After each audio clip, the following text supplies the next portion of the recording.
লো milk supply ই কেৱল এটা সমস্যা নহয়, লাহে লাহে ই মানসিক চাপ হৈ পৰে। প্ৰতিটো ফিডৰ পিছত মই ভাবোঁ মোৰ বেবীৰ পেট ভৰিছেনে, মোৰ গাখীৰ যথেষ্টনে, আৰু যিমানেই ভাবোঁ সিমানেই বেছি চাপ অনুভৱ কৰোঁ। তাৰ পিছত মই নিজকে ক'লোঁ মই হাৰ মানিব নোৱাৰোঁ, মাত্ৰ সঠিক সহায় লাগিব। আৰু তেতিয়াই মই মাইল'কেয়াৰ লেক্টোমামা ব্যৱহাৰ কৰা আৰম্ভ কৰিলোঁ। দিনে 2 বাৰ গৰম গাখীৰৰ সৈতে 2 চামুচ, একেবাৰে সহজ ৰুটিন। ইয়াত আছে শতাৱৰী, মৰিংগা, চোৱা, সফেদ জিৰা আৰু পালকৰ দৰে উপাদান যিয়ে স্বাভাৱিকভাৱে গাখীৰৰ পৰিমাণ বঢ়োৱাত সহায় কৰে। শিশুৰ ৰোগ প্ৰতিৰোধ ক্ষমতা বৃদ্ধি আৰু সামগ্ৰিক বিকাশত সহায় কৰে, আৰু লগতে প্ৰসৱ পৰৱৰ্তী সুস্থতাতো সহায় কৰে। ইয়াত খাটিকাও আছে যি কেলচিয়ামৰ এটা স্বাভাৱিক উৎস আৰু যি এজনী মাকৰ অস্থিৰ স্বাস্থ্যৰ বাবে অত্যন্ত গুৰুত্বপূৰ্ণ।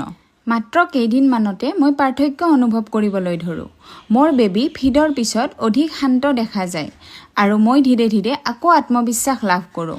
আৰু যেতিয়া মই এইটো মাইলো এপৰ পৰা অৰ্ডাৰ কৰিছিলোঁ, মই এটা ফ্ৰী লেক্টেশ্যন ছাপৰ্ট কলো পাইছিলোঁ, য'ত বিশেষজ্ঞসকলে মোক সকলো দিশে গাইড কৰিছিল।